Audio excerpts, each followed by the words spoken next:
Bonjour, bienvenue sur ce nouveau webinaire organisé par Rose Up Association. Pour celles et ceux qui ne connaîtraient pas encore, nous sommes une association qui a trois missions principales. Une mission d'information via le Rose Magazine qui paraît deux fois par an, mais également via notre site internet rose-up.fr où vous retrouvez tous les contenus du magazine, mais également des contenus exclusifs mis à jour très régulièrement. Donc je vous invite à le consulter. Nous avons également une mission d'accompagnement via nos maisons Rose Up. Alors nous en avons actuellement trois. Une à Paris, une à Bordeaux et une en ligne qui s'appelle Ma Maison Rose Up. Et enfin, nous avons une mission de défense des droits et nous déposons régulièrement des plaidoyers, notamment contre les restes à charge ou pour le droit à l'oubli. Je précise également qu'on développe également des accompagnements pour les proches des personnes touchées par un cancer. Et nous avons développé une application, Rose App, qui est une sorte de petit WhatsApp qui vous permet, parce qu'on sait que c'est pas toujours évident quand on a un cancer, de demander de l'aide à ses proches. On a peur de gêner. Et à l'inverse, les proches savent pas toujours comment vous demander de vos nouvelles parce qu'ils voilà, ils veulent pas non plus vous remettre constamment en position enfin, de vous rappeler votre maladie. Donc, on a mis en place cette application qui permet aux personnes malades de dire, de donner des nouvelles et puis aussi de demander de l'aide quand elles en ont besoin, puis aux proches d'y répondre ou pas. Voilà, ça permet de fluidifier la communication. Donc, toutes ces missions, pour pouvoir mettre en œuvre toutes ces missions, on a besoin évidemment de vous. Donc, vous pouvez adhérer à notre association, c'est 30 euros par an.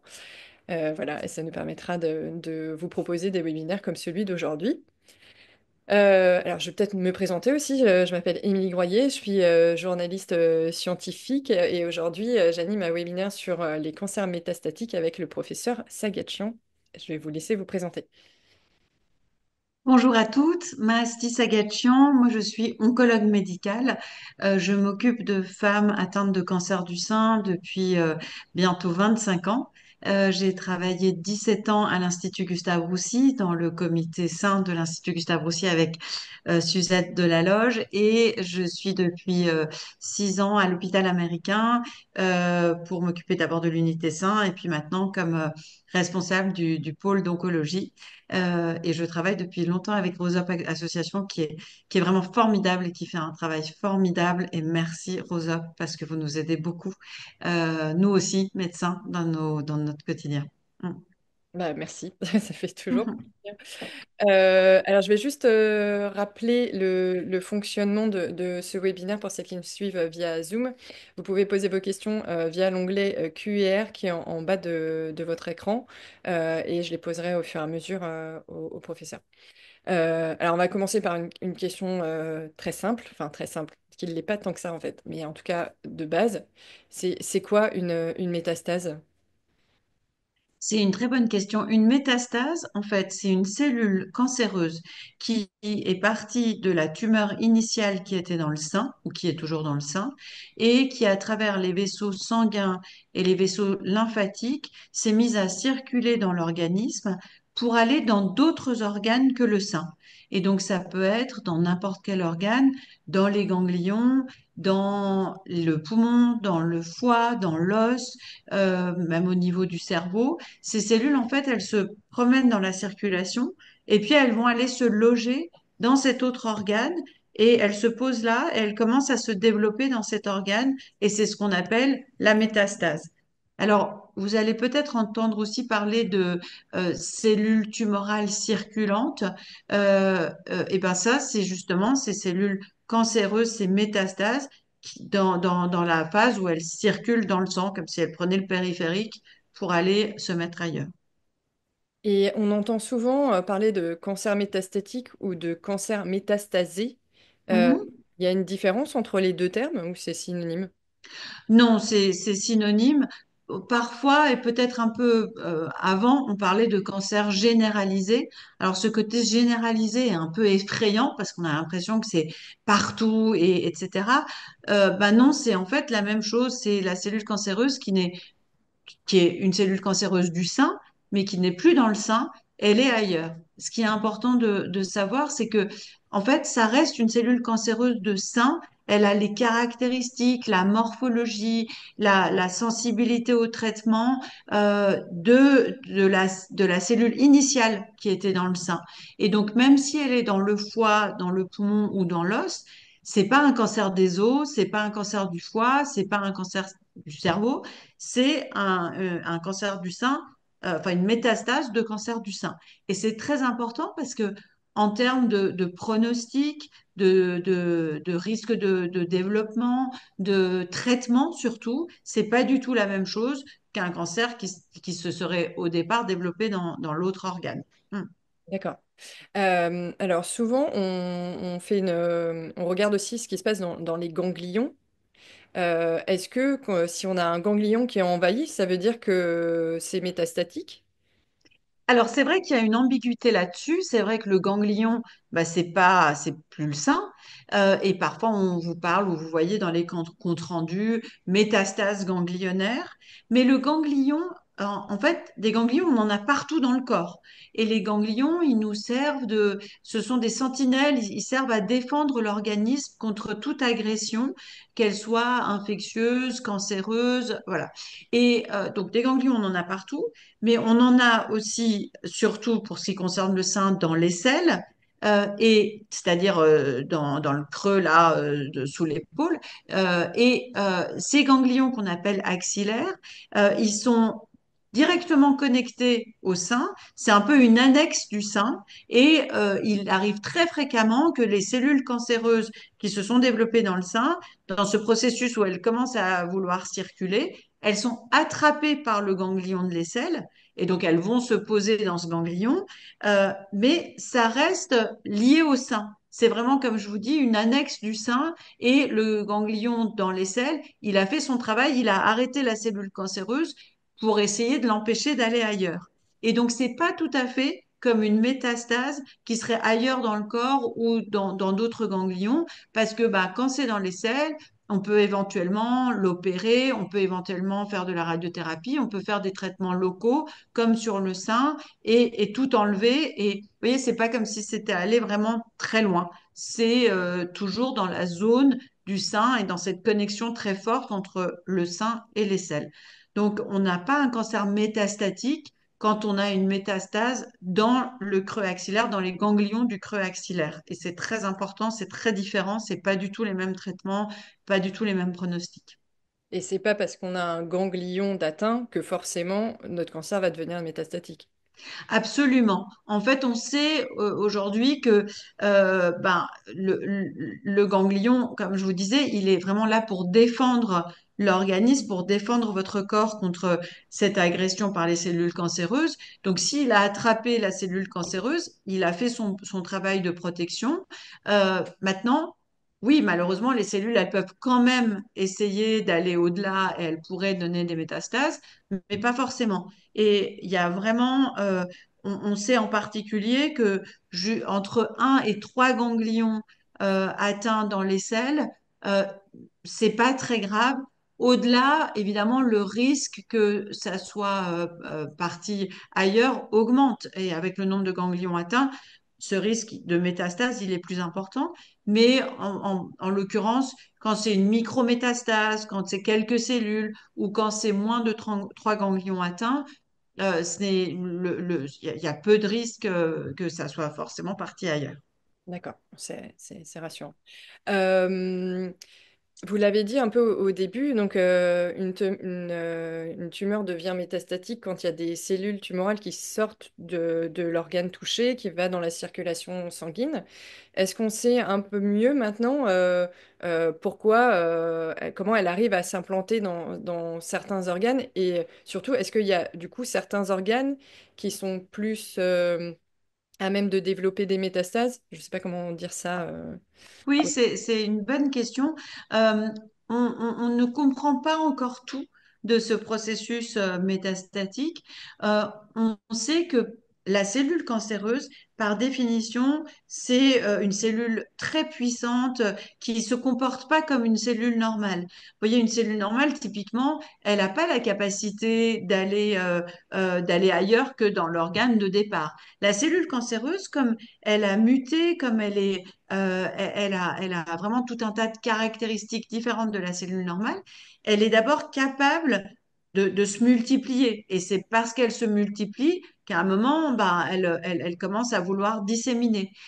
Et en l'occurrence, ce risque de faire des métastases, il est plus important, plus la tumeur est volumineuse. Parce que plus vous avez de cellules cancéreuses, plus elles auront envie et la capacité d'aller se mettre ailleurs.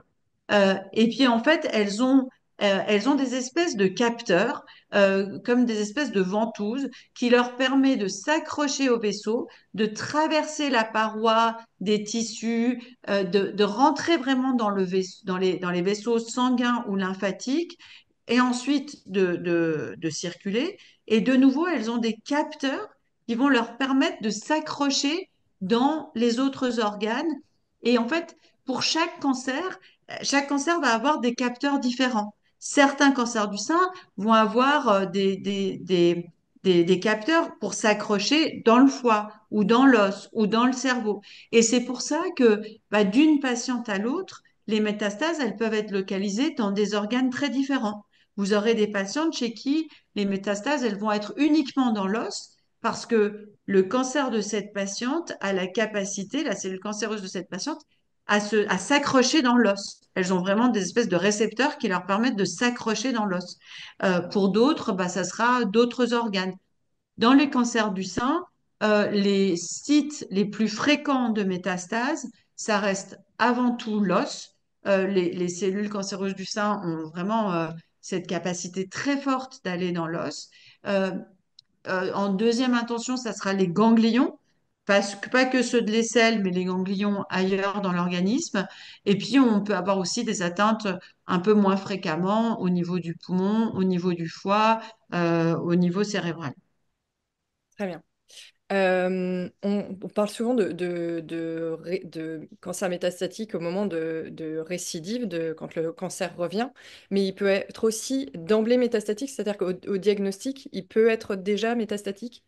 Oui, oui, bien sûr. En fait, là aussi, hein, c'est très différent d'une patiente à l'autre parce que si votre cancer du sein a cette forte capacité de traverser les vaisseaux et d'aller se mettre ailleurs, il peut, même s'il est tout petit dans le sein, déjà avoir disséminé ailleurs et aller s'être installé dans d'autres organes. Et c'est ce qu'on appelle les cancers du sein métastatiques d'emblée ou métastatiques de novo, c'est-à-dire qu'au moment où on va vous diagnostiquer votre cancer dans le sein, ben, on vous fera un bilan d'extension, un scanner ou un PET scanner ou une scintigraphie osseuse pour regarder au-delà du sein. Et il peut déjà y avoir des cancers ailleurs que dans le sein, enfin des métastases ailleurs que dans le sein. Et ça, alors ce risque, il est plus important plus la tumeur est grosse, mais encore une fois, même sur des petites tumeurs, on peut parfois observer ça. D'accord. Alors justement, comment on les détecte, les métastases? C'est quel examen qui permet de les détecter? Alors aujourd'hui, ça se fait uniquement par l'imagerie, c'est-à-dire la radiologie. Euh, L'examen le plus performant aujourd'hui pour faire un bilan le plus complet possible, c'est le PET scanner. En fait, en français, on dirait le TEP scanner, la tomographie par émission de positons scanner. Et en fait, le TEP scanner, ça, c'est le couplage d'un scanner avec l'injection d'un produit qu'on fait qui va se fixer plus facilement, de façon plus importante au niveau des cellules cancéreuses et ça permet de regarder en gros alors ça ne permet pas de voir le cerveau, le TAP scanner, mais ça permet de regarder tout depuis la tête jusqu'au pied et voir où il y a des cellules qui ont capté le traceur et qui sont peut-être des cellules cancéreuses. Alors, le TAP scanner aujourd'hui, il ne permet pas de dire à 100% que c'est une métastase. il permet de dire il y a un risque qu'il y ait une métastase. Et les radiologues qui font des TAP scanners sont maintenant aujourd'hui, enfin, connaissent très bien. Ils peuvent vous dire avec une certaine probabilité, une forte probabilité si c'est une métastase ou pas. Mais parfois, on peut aussi avoir un doute entre une fixation qui est une métastase ou qui serait infectieuse. Par exemple, au TEP scanner, une infection pulmonaire, ça peut fixer au TEP scanner. Ou des ganglions inflammatoires, ça peut fixer au TEP scanner. Donc, attention, c'est pas un examen à 100% spécifique. Et voilà, il va vous dire, voilà, il est très probable qu'il y ait des métastases à tel ou tel endroit, ou peut-être il y a une métastase à tel ou tel endroit. Et si on a le moindre doute, il faut absolument qu'on aille faire une biopsie. D'accord. Et c'est ça qui donnera le diagnostic de certitude que c'est une métastase. C'est un prélèvement, de même qu'on en fait dans le sein. On peut en faire dans tous les organes du corps, l'os, le poumon, le foie, si c'est accessible. On fait une biopsie et c'est une fois regardé au microscope qu'on pourra dire à 100% avec certitude que ce sont des cellules cancéreuses qui viennent du sein. Parfois, par exemple, quand vous faites un bilan pour ce qu'on appelle le bilan d'extension, quand Oui. vous cherchez les métastases, vous faites un TEP scanner et puis le radiologue vous dit, ah, il y a une fixation au niveau du côlon, du tube digestif. Mhm. Et comme on sait qu'il est peu probable qu'un cancer du sein donne une métastase dans le côlon, dans le tube digestif, dans ces cas-là, par exemple, eh ben, il faut absolument aller vérifier que c'est pas un cancer du côlon ou Oui. un polype dans le côlon. Les polypes dans le côlon, ça peut donner vraiment des images très, très suspectes. Donc, vous voyez, en fonction des organes, quand même, il faut se méfier et pas forcément dire que c'est une métastase. Donc, le TEP scan, c'est vraiment aujourd'hui notre examen de référence. Le problème avec le TEP scanner, c'est qu'il n'y en a pas partout. Il y en a que dans des hôpitaux ou centres d'imagerie équipés, parce qu'il y a ce produit qu'on injecte qui est un produit radioactif. Donc, vous voyez, il y a tout un circuit pour que ce produit soit disponible. Et donc, il y en a, bah, évidemment, sur le territoire français, il n'y en a pas autant partout. Il y a des zones un peu où il y en a moins. Donc, les délais peuvent être longs. Et donc, si on ne peut pas faire un TEP scanner parce qu'on n'y a pas accès rapidement, on peut aussi faire un scanner et une scintigraphie osseuse. Ok, c'est Et pareil. donc ça, c'est l'autre examen d'imagerie, enfin l'autre combinaison d'imagerie idéale. C'est donc on fait un scanner en général qu'on appelle corps entier, c'est-à-dire on regarde toutes les parties du corps, thorax, abdomen, pelvis. Et le scanner, ça permet de voir tous les organes. Et puis, comme le scanner, ça permet pas bien de voir les os ou la totalité des os, on couple le scanner à un examen qui s'appelle la scintigraphie osseuse, qui est vraiment l'examen qui permet de voir tous les os du corps et de voir s'il y a une métastase au niveau des os. Donc, euh, donc, on a soit le TEP scanner, soit la combinaison scanner scintigraphie osseuse. Bon, après, aujourd'hui, en 2024, une échographie abdominale, une radio de thorax, c'est pas des bons examens pour détecter les métastases, c'est pas assez performant et donc enfin, c'est insuffisant. Et puis un dernier examen pour le cerveau. Comme je vous disais, le TEP scanner, ça ne permet pas de voir le cerveau. Si on recherche des métastases au niveau du cerveau, l'examen idéal, c'est l'IRM cérébral. C'est vraiment l'examen le plus performant. Et pareil, si on n'a pas rapidement accès à une IRM, on peut faire un scanner cérébral. Mais si on suspecte une métastase au niveau du cerveau, il faut faire une IRM ou un scanner. Mais il faut pas non plus s'inquiéter si on ne vous l'a pas fait, si ça n'a pas été proposé. Aujourd'hui, il n'y a pas de recommandation pour faire systématiquement un scanner ou une IRM cérébrale dans les bilans d'extension. On le fait que si les patientes présentent des symptômes qui font suspecter une métastase cérébrale. Donc, il ne faut pas s'inquiéter si on vous a fait un TEP scanner et pas d'IRM ou si on vous a fait un scanner mais sans scanner cérébral. D'accord, c'est très clair. Hmm. J'en profite, je pose la question de Michel, à qui on a annoncé un cancer avec une métastase localisée. Du coup, elle se demande si c'est considéré comme un cancer métastatique ou métastasé. C'est quoi ces Alors, c'est métastases une localisées? C'est une très très très bonne question et effectivement je voulais en parler parce que vous voyez quand on parle de cancer métastatique, il y a vraiment énormément de situations différentes. Mhm. On l'a évoqué, d'abord les métastases elles peuvent être dans différents organes, elles peuvent être dans plusieurs organes différents. On peut en même temps avoir des métastases dans le foie, dans le poumon, dans l'os, au niveau cérébral, mais on peut avoir des métastases que dans l'os, par exemple, et pas dans les autres organes, ou que dans le foie et pas dans d'autres organes. Et puis enfin, on peut avoir des métastases, quelques métastases. Nous, dans notre jargon, on appelle ça les cancers oligométastatiques, c'est-à-dire il y a peu de métastases. En général, la limite qu'on fixe, c'est 5.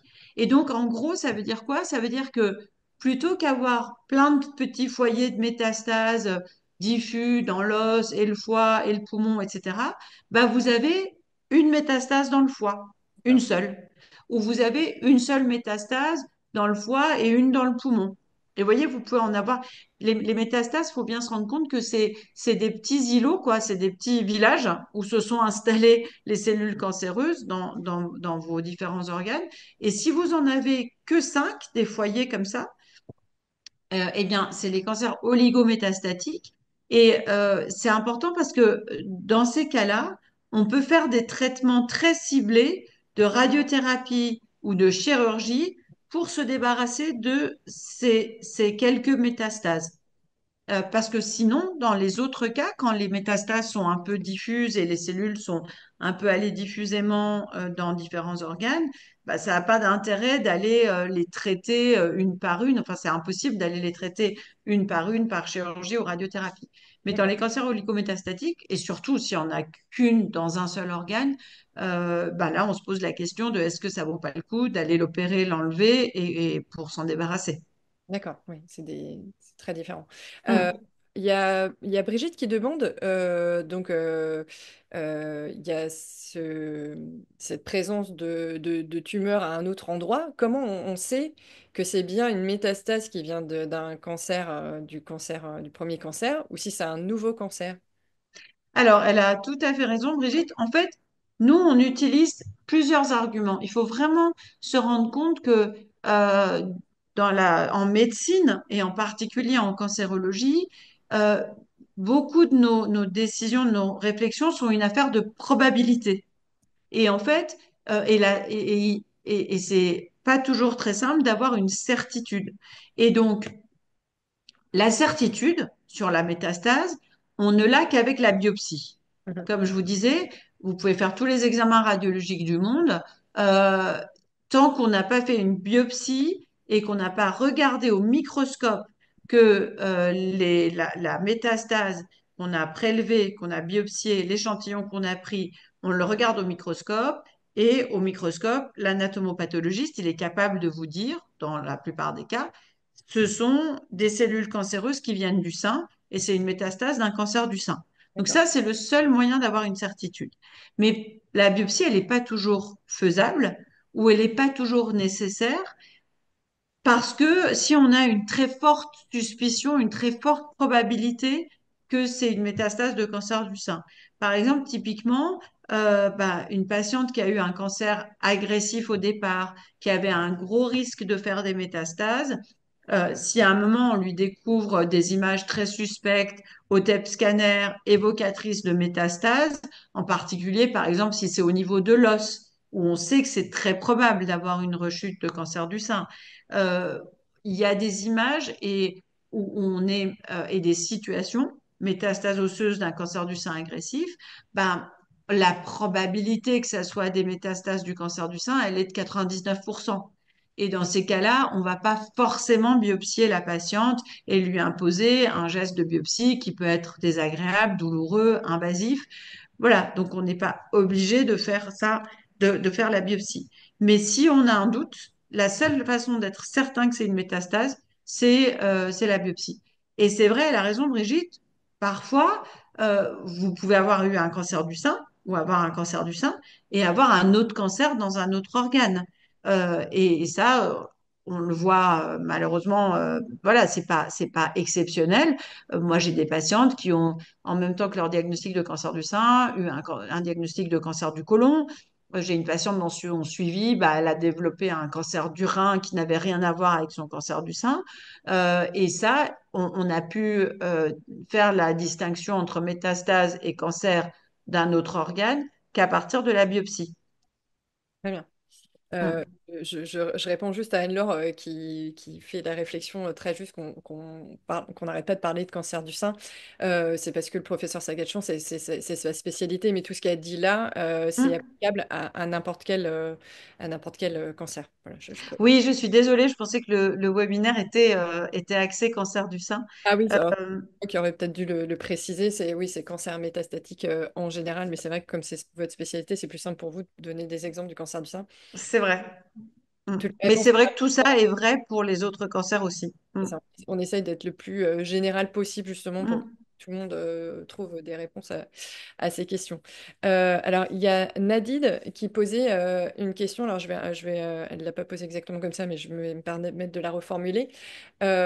Souvent, les patientes se demandent pourquoi ça leur arrive, pourquoi elles ont des métastases, alors que potentiellement leur cancer, leur premier cancer, a été traité ou alors qu'elles sont actuellement sous traitement. Alors, c'est vrai que c'est probablement ce qu'il y a de plus difficile à comprendre dans les cancers. C'est pourquoi est-ce qu'une fois qu'on a traité un cancer, on l'a opéré, on a tout enlevé, on a parfois fait de la chimiothérapie, de la radiothérapie, bah, pourquoi malgré tout, ce cancer revient sous forme de métastase? Et en fait, le problème, c'est que quand vous avez un cancer localisé, d'emblée, les cellules cancéreuses, elles vont avoir une tendance naturelle à vouloir s'échapper de l'organe de départ pour aller se mettre ailleurs. Et donc, ce qui se passe, c'est que vous avez votre cancer localisé et les cellules cancéreuses, elles ont commencé à traverser les vaisseaux, à migrer, à circuler dans le sang et elles vont d'emblée se mettre dans d'autres organes, mais de façon microscopique. C'est-à-dire que c'est une, deux, c'est quelques cellules qui vont se mettre dans l'os, dans le foie, dans d'autres organes. Et donc, elles sont indétectables. Donc, au moment de votre diagnostic initial de cancer, ben, on vous fait de l'imagerie, un TEP scanner, un scanner, une scintigraphie. On vous dit, bah non, il n'y a rien d'autre ailleurs. Et c'est bien sûr très rassurant. Malgré tout, bah, même si on n'a rien vu à l'imagerie, il se peut qu'il y ait des cellules cancéreuses qui soient en circulation dans le sang ou qui soient quelques cellules qui soient installées dans ces autres organes. Et elles sont vicieuses, ces cellules cancéreuses, parce que elles vont se mettre dans l'autre organe, elles se mettent au repos. Et puis, au bout de quelques mois ou quelques années, elles se réveillent et elles se mettent à se développer, à se multiplier et à devenir plus nombreuses et du coup à former une petite tumeur qui va être détectable par Oui, l'imagerie ou qui va faire augmenter le marqueur dans le sang. oui, c'est ça, parce que quand on arrive à les voir, à les détecter, elles sont là depuis un petit moment. C'est juste qu'elles Exactement. sont suffisamment multipliées pour que les examens permettent de les détecter. C'est ça. En fait, aujourd'hui, on ne sait pas détecter les micrométastases, ce qu'on appelle les micrométastases, c'est-à-dire quelques cellules cancéreuses. On ne sait pas les détecter par l'imagerie. Nos imageries, elles détectent les métastases à partir de 3, 4, 5 millimètres. Il faut vraiment que ça fasse au moins cette taille-là, sinon c'est pas visible en imagerie. Et il faut savoir que 3, 4, 5 millimètres, c'est déjà beaucoup, beaucoup de cellules cancéreuses. Mais en dessous de ça, on peut pas les voir. Et dans les prises de sang, aujourd'hui, on n'a pas encore de tests sanguins qui permettent de détecter ces cellules cancéreuses quand elles circulent dans Mm. le sang. Oui, Alors, ça va venir. on en parlera. Euh, Vous parlez de la biopsie liquide. C'est ça. En fait, ça, c'est vraiment l'avenir et je pense un avenir pas si lointain. C'est en cours de développement et c'est en cours de validation, mais c'est vrai qu'on peut détecter dans le sang soit des cellules tumorales circulantes, juste quelques cellules circulantes, soit ce qu'on appelle l'ADN tumoral circulant. C'est des débris de cellules cancéreuses qui circulent dans le sang et ça va complètement changer la prise en charge de nos patientes parce que bah, ça permettra de détecter effectivement très tôt une patiente qui est en train de développer des métastases ou une patiente qui est en train de rechuter et avant que même voilà, la métastase soit visible en radiologie. Mais malheureusement, aujourd'hui, ça, c'est pas encore validé, c'est pas encore disponible en routine. Très bien. Oui, ça me permet de rebondir sur la remarque d'Audrey qui se demandait justement combien de temps elles restent en vie, ces petites cellules qui viennent se loger ailleurs, puisqu'elle a eu une récidive 11 ans après son premier cancer. Oui, c'est effectivement assez troublant et très honnêtement, aujourd'hui, on ne comprend pas très bien pourquoi les cellules cancéreuses, elles se mettent au repos.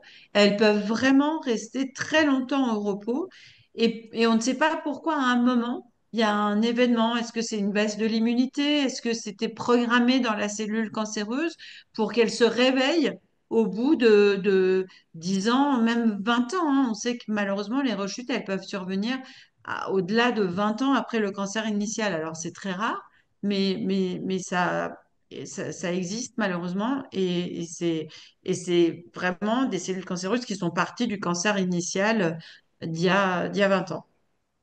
Alors, quand on est atteint d'un cancer métastatique, souvent on dit qu'on est atteint d'une maladie chronique. Pourquoi? Parce que ça veut dire qu'on va avoir un suivi à vie, qu'on va avoir des traitements tout au long de sa vie.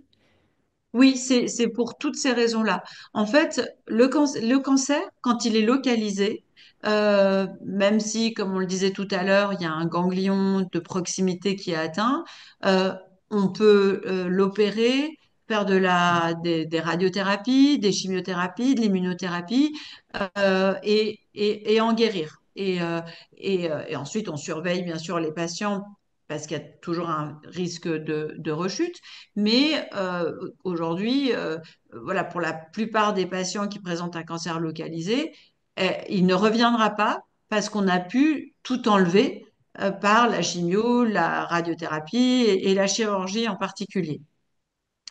Euh, mais une fois que le cancer est sorti de cet organe et qu'il a développé des métastases, bon, en fait, le processus même de métastase, c'est que des cellules cancéreuses ont circulé dans le sang, ont circulé dans les vaisseaux lymphatiques. Et du coup, ben, on peut plus opérer 100% des métastases parce que voilà, ça circule dans le sang et dans ces vaisseaux ça peut être microscopiquement disséminé ailleurs.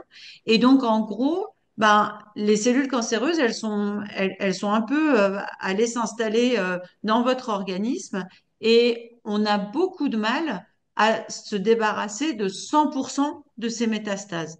Et c'est pour ça qu'il faut faire des traitements très longs pour empêcher les métastases, enfin pour tuer la plupart des métastases, et puis les empêcher de se redévelopper.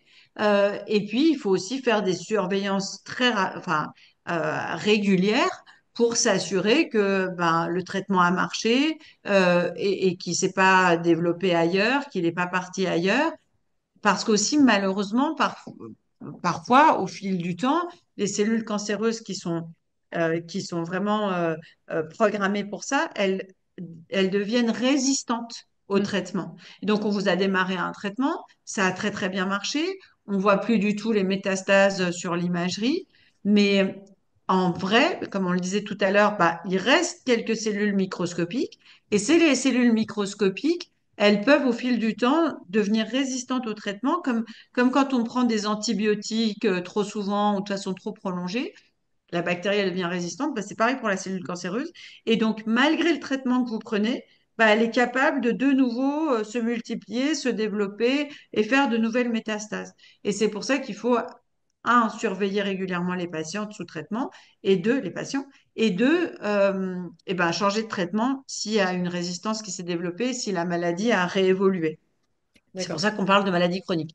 Il n'en reste pas moins que avec les nouveaux traitements qu'on a, qui sont de plus en plus efficaces, avec les combinaisons de traitements de chimio, immunothérapie, traitements ciblés, chirurgie, radiothérapie, je pense sincèrement que, et on le voit, euh, de plus en plus, on va pouvoir quand même guérir des patients de cancer du sein métastatique. D'accord. On le sait, par exemple, je vais redonner l'exemple du cancer du sein. On sait qu'il y a 5%. Jusqu'ici, hein, on disait qu'il y avait 5% de patients guéris de cancer du sein métastatique. Mais je pense que ce chiffre va considérablement augmenter dans les années qui viennent parce qu'on a des traitements vraiment de plus en plus efficaces. Et moi, combien de patients j'ai avec des cancers métastatiques chez qui, depuis plusieurs années, rien ne réévolue et qui sont probablement guéris, quoi. Mais on l'a dit, on l'a vu aussi, ces cancers, malheureusement, ils peuvent réévoluer longtemps, longtemps après.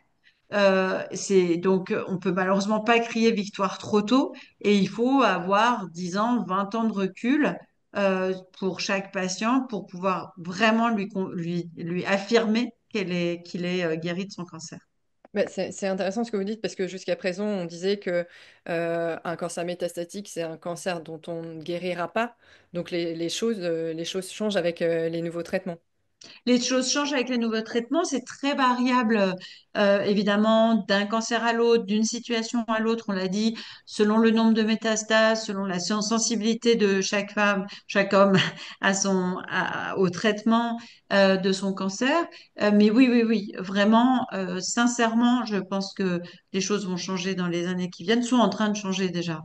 Mm. Sans parler de guérison, il y a Audrey et Camille qui demandent si quand on a un cancer métastatique, on a des périodes de rémission. Tout à fait. En fait, donc, en gros, on a un cancer métastatique, on commence un traitement le plus souvent médicamenteux.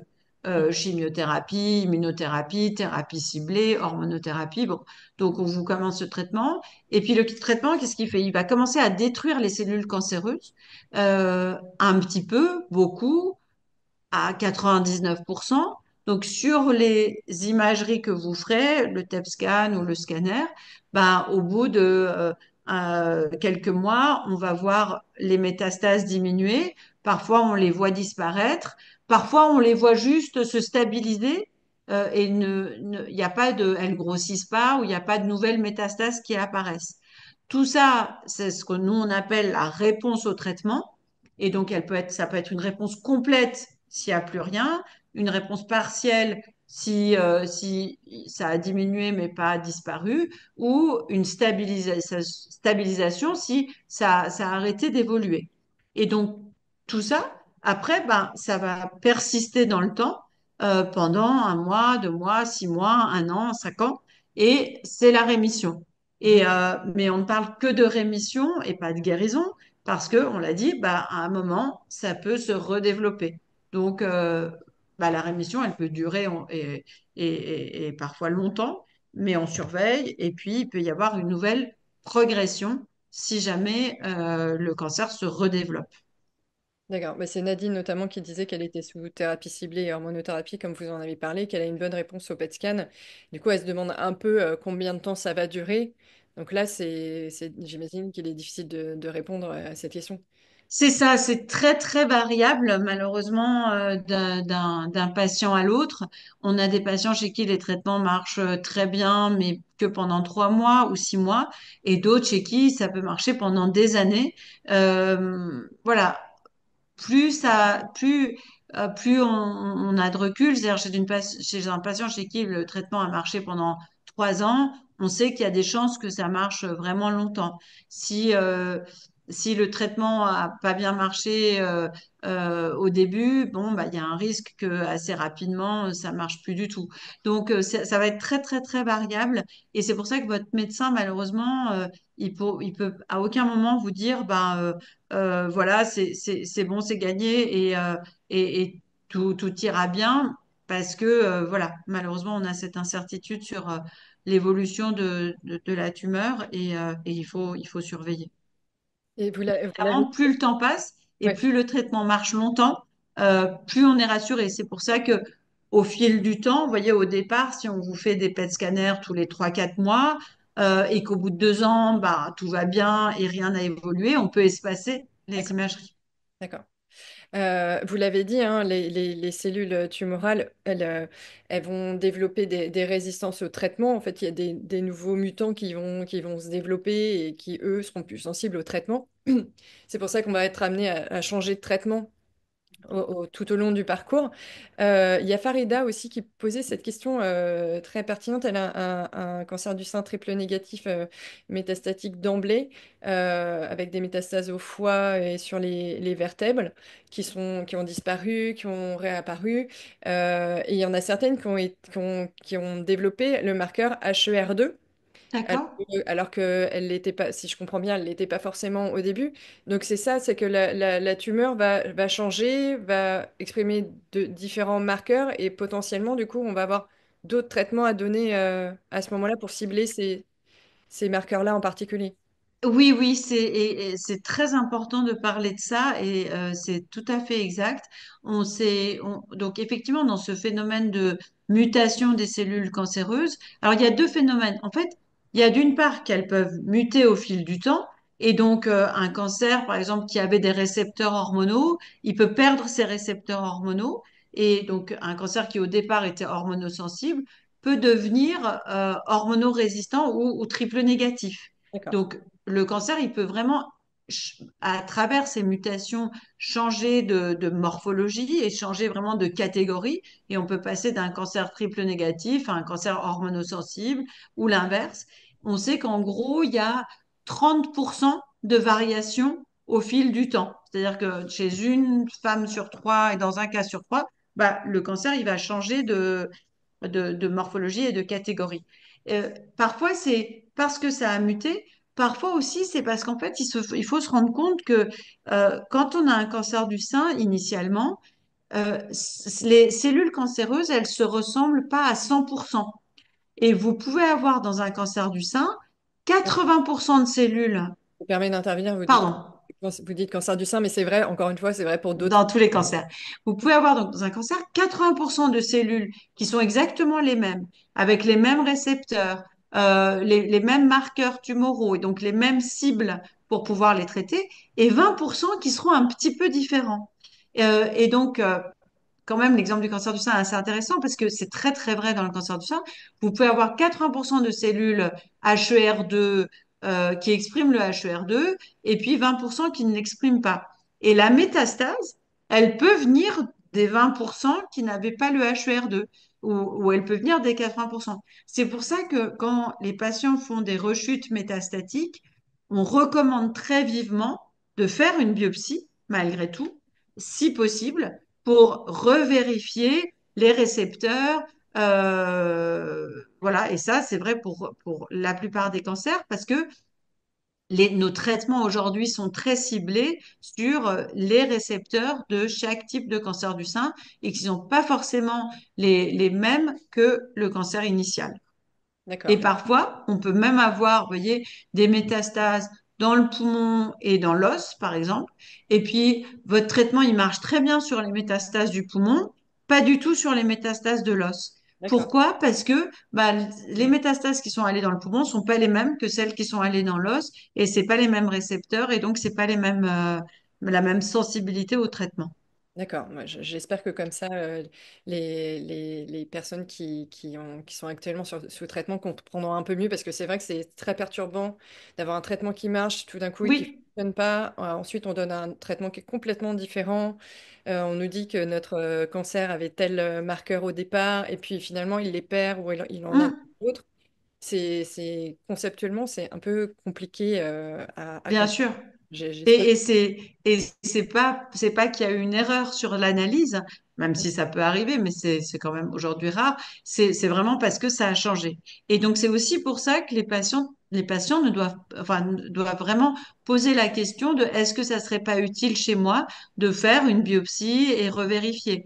Euh, alors là aussi, ce dont je parlais tout à l'heure, les biopsies liquides, euh, la recherche d'ADN tumoral circulant c'est quelque chose qu'on utilise dans certains cas, justement pour refaire un peu une analyse de la tumeur pour des traitements ciblés. Et typiquement, on peut identifier sur ces débris de cellules cancéreuses, sur cet ADN tumoral circulant, des mutations du cancer qu'on pourra, des mutations dont de la métastase qu'on pourra cibler. Et donc, aujourd'hui, on utilise les biopsies liquides de l'ADN tumoral circulant quand on veut proposer un nouveau traitement et qu'on voudrait le cibler. Alors, je précise juste, on avait fait un webinaire sur la biopsie liquide. Hum, Donc, on a justement parlé très largement hum. où on en est actuellement et ce vers quoi on tend. Donc, si ça vous intéresse, n'hésitez Oui. pas à aller voir sur notre chaîne YouTube. Mais Émilie, vous avez vraiment raison. Je pense que les participants à ce webinaire auraient vraiment intérêt à écouter le webinaire biopsie liquide parce que c'est très, très lié à la question du cancer métastatique. Tout à fait. Alors j'en profite pour poser la question de Zara parce qu'en plus ça donne beaucoup d'espoir. Elle dit pour envisager sereinement l'arrêt des traitements au bout de 10 ans sans récidive, comment peut-on valider scientifiquement la guérison d'un cancer? Ça Bah c'est oui, aujourd'hui, on ne sait, on n'a pas de moyen de le faire. Alors, il faut savoir que les situations sont très différentes. Mm. C'est-à-dire que autant, par exemple, pour certains types de cancers du poumon, certains types de cancers du rein, on sait que si au bout de 5 ans ou au bout de 10 ans, c'est pas revenu, la probabilité que ça revienne est extrêmement faible. Et un cancer du poumon qui n'a pas rechuté à 5 ans et encore plus à 10 ans, il reviendra pas.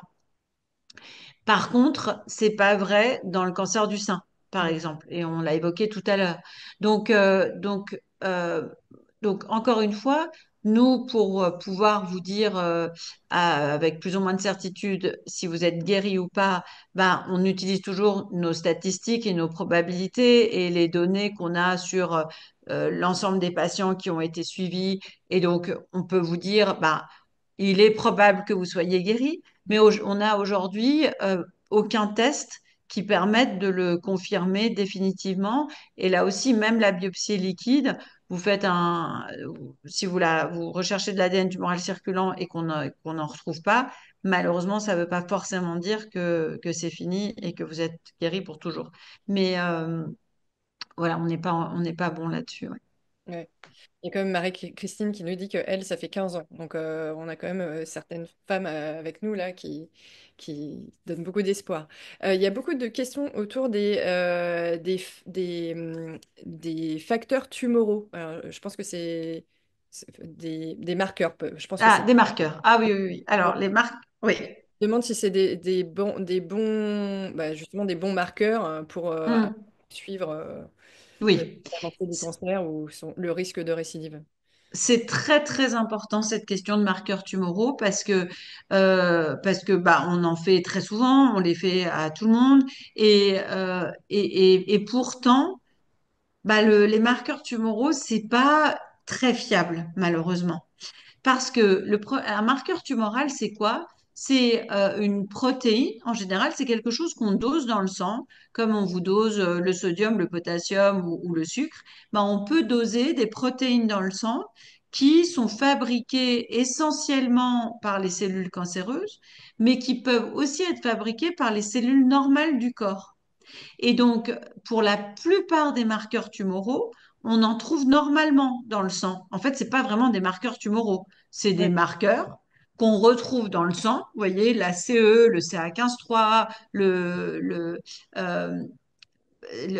SCC. Si on fait à quelqu'un qui n'a pas de cancer une prise de sang, il aura un peu d'ACE, un peu de CA15-3, un peu de SCC. Donc, c'est des marqueurs qu'on retrouve normalement dans le sang parce que le corps les fabrique. Et on les utilise en cancérologie parce que les cellules cancéreuses, parfois, en fabriquent beaucoup plus que les cellules normales. Et donc, bah, dans les cancers digestifs, on utilise l'ACE parce que les cellules cancéreuses digestives, elles produisent beaucoup d'ACE. Et donc, si l'ACE augmente, ça peut être le témoin de la présence d'un cancer. Euh, et puis, alors, mais comme je vous disais, le problème, c'est un, que bah, les cellules normales en produisent. Donc, si vous avez un peu d'ACE, ou même un peu plus d'ACE, c'est pas forcément que vous avez un cancer. C'est peut-être parce que vous avez un polype ou parce que vous avez une infection ou bon. Donc c'est pas complètement fiable. C'est pas très... Et deuxièmement, parfois certains cancers ne produisent pas du tout de marqueurs. Vous pouvez avoir des métastases partout de votre cancer. Si votre cancer ne produit pas ce marqueur, bah, votre marqueur, il restera normal et il bougera pas dans le sang. Donc, malheureusement, le marqueur ne nous permet pas de garantir soit qu'il n'y a pas de cancer ou qu'il y a un cancer. Alors, on l'utilise beaucoup en phase métastatique quand même parce que quand un cancer produit du marqueur, et donc si le marqueur est élevé au départ de la maladie, nous, on le suit pour évaluer assez rapidement et facilement l'efficacité de notre traitement. Et donc, quand le traitement marche, ben, si le marqueur était élevé au départ, il faut qu'il diminue ou qu'il arrête d'augmenter. Et quand on est sous traitement et que le marqueur était devenu normal, s'il recommence à augmenter, ben, il faut aller voir s'il n'y a pas une nouvelle évolution de la maladie. Mais là où vraiment les patients devraient se méfier, c'est les petites variations. Les petites variations, c'est pas significatif. Un marqueur qui prend un point, deux points, ça veut rien dire. Et puis ça dépend beaucoup des marqueurs et de chaque patient. Donc surtout, ne paniquez pas devant une prise de sang avec un marqueur un peu élevé ou qui réaugmente, ça veut vraiment, c'est pas, ça veut pas dire grand-chose. D'accord. On arrive presque à la fin de ce webinaire. Je voudrais qu'on parle un peu de où en est la recherche. On en a parlé rapidement, mais il y a quand même de nouveaux traitements qui sont arrivés ces dernières années qui sont très efficaces. Est-ce que vous pouvez nous en parler brièvement? Oui, la recherche, elle va tous azimuts dans ce contexte-là. En fait, vraiment, il faut se rendre compte que avec les progrès incroyables qu'il y a eu en biologie moléculaire, en biologie cellulaire, on comprend de mieux en mieux comment fonctionne une cellule cancéreuse. On identifie de plus en plus de cibles, de mutations sur lesquelles on peut agir. Vous savez qu'il y a vraiment la révolution de l'immunothérapie aussi depuis quelques années où on agit plus seulement sur la cellule cancéreuse, mais on agit aussi sur le système immunitaire pour le stimuler, pour détruire les cellules cancéreuses. Donc il y a tous ces progrès biologiques avec en face l'industrie pharmautique qui fabrique des nouveaux médicaments de plus en plus efficaces, de mieux en mieux tolérés auxquels on a accès de plus en plus rapidement. Il y a aussi tous les progrès qui ont été faits en radiothérapie, radiologie interventionnelle, en chirurgie de métastases, et ça aussi, c'est en train de changer la donne. Et puis tous les progrès de l'imagerie qui permettent de détecter des métastases de plus en plus petites, de plus en plus tôt. Et il faut savoir, par exemple, que dans le cancer de la prostate métastatique, il va très prochainement, il va y avoir un moyen avec un PET scanner de traiter les métastases. C'est-à-dire que quand vous faites votre PET scanner, le marqueur que vous envoyez, le produit qu'on vous injecte, eh ben, au lieu juste d'aller se fixer sur les cellules cancéreuses pour les repérer, il peut aller se fixer dessus et traiter la cellule cancéreuse. Il peut aller se D'accord. fixer dessus et irradier la cellule cancéreuse.